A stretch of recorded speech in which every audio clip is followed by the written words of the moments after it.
Ah, what's going on, y'all? Um, I'm Mike Bell. I It's been a minute since I actually done something on this channel. Millennial Reign by Mike Bell. It's probably been a year or two, man. So like when I left the channel, the last time I made some content on the channel, there was probably about maybe 20 subscribers, right? Maybe, maybe it might have been less than that. Um, so I come back on here, look at this channel, and I find out that there's 175 of you guys now.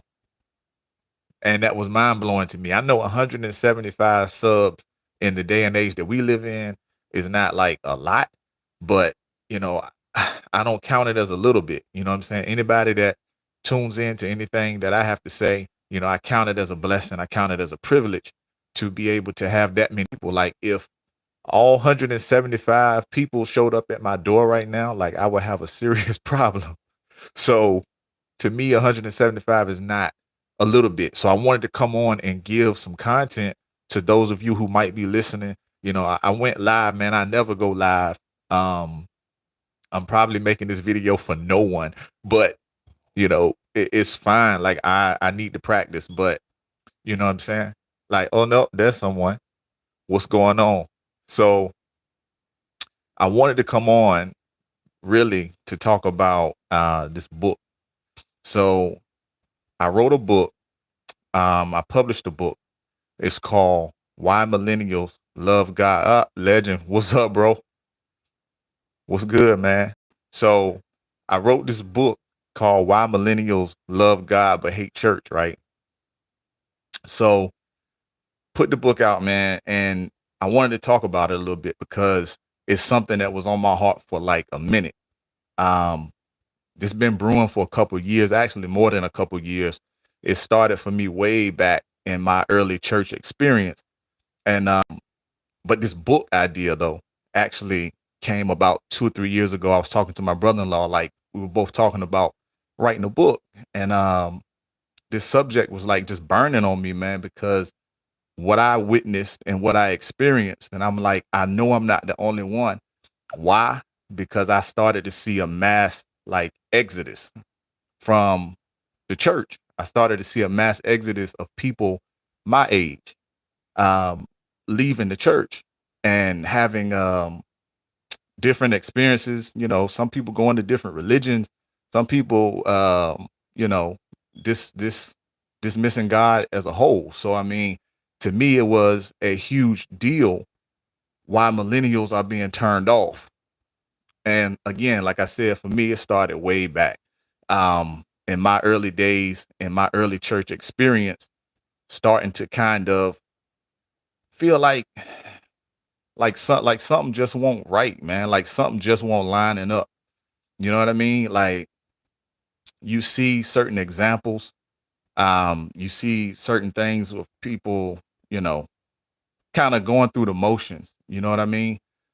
And just when you look at what was going on, and this is not just my church experience. I feel like this is the experience of a lot of people whom I talk to and everything. Like you saw, they saw, we all saw, you know, the different scandals, the different things that were going on behind the scenes. That was just like how can a place that talks so much about holiness, that preaches so much against sin, how can such a place also be a place where all these people are being hurt?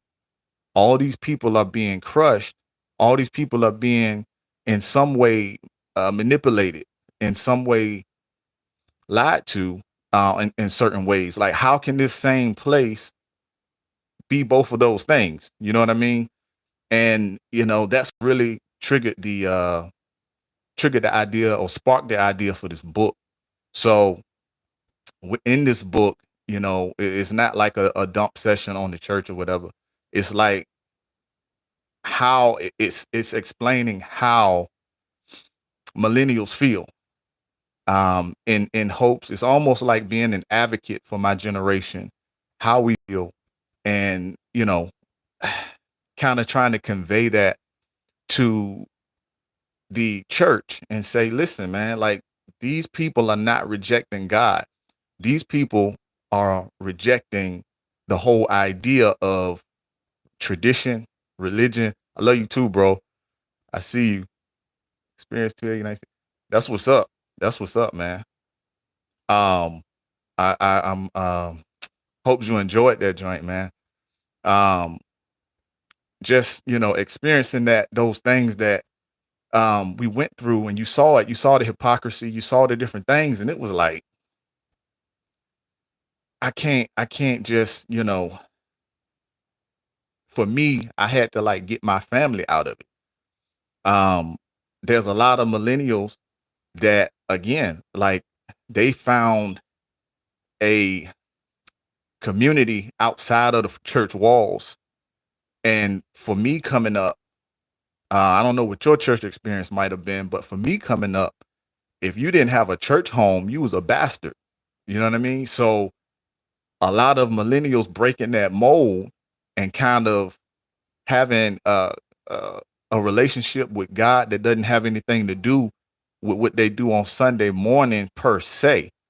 A lot of virtual stuff going on. What we found out during COVID was that, hey, we don't actually have to physically be in the places that we, even our jobs, you know what I mean? So that opened up a lot of people's eyes to wait, there's more than one way to connect. And I think millennials are all about that. Like there has to be an opening of this dialogue about how to communicate with the next generation. And it's not just sitting in a pew on Sunday morning. So this book really dives into all of that. It dives into um, some of the complexities of just the generation gap. The generation gap is huge. It's miles wide, man. So all that to say, if you get an opportunity, check it out. It's available on Amazon Kindle right now. Also, if you hit me up directly, we can get you that PDF for sure. What else? Y'all, I don't be doing live, so if it seems like I'm rambling, you know what I'm saying? I probably am. But it's all good, man. Um, I just want you guys to know that, I love you. I love the generation. I'm trying to really, this is my goal. Like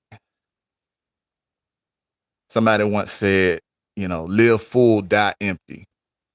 And that's really what it's about for me. Like the richest place on earth, the most wealthiest place on earth is the cemetery.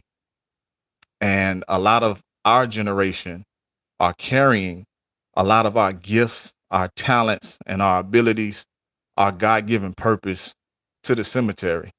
And I don't want to be one of those people. And I don't want any of you to be one of those people. I want you to fulfill your God given purpose. So check out the book, Why Millennials Love God But Hate Church.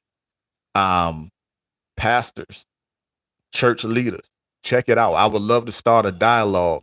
I've had a few people reach out to me about starting a dialogue with, some leadership. And I would love to do that. Like there is a way for the church to reconnect with millennials. Um, but there's gonna have to be some compromise on both sides. There's gonna have to be some compromise on both sides and some reconciliation and some healing because you've got a whole generation now who has another generation behind them who are not necessarily churching their kids.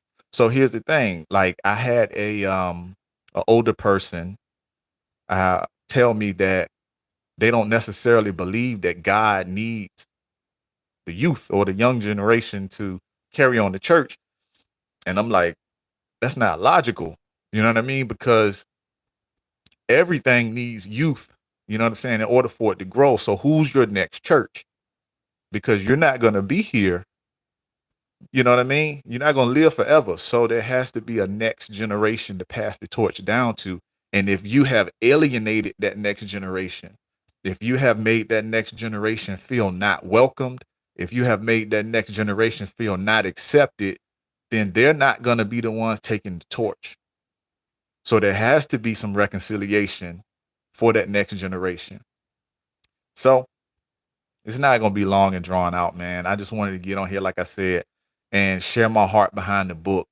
And I hope that something that I've said has piqued your interest, that you will go check it out, get involved in this conversation.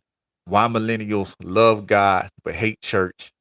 And yeah, man, I think I'm gonna leave it right there. God bless y'all. See y'all in the next one.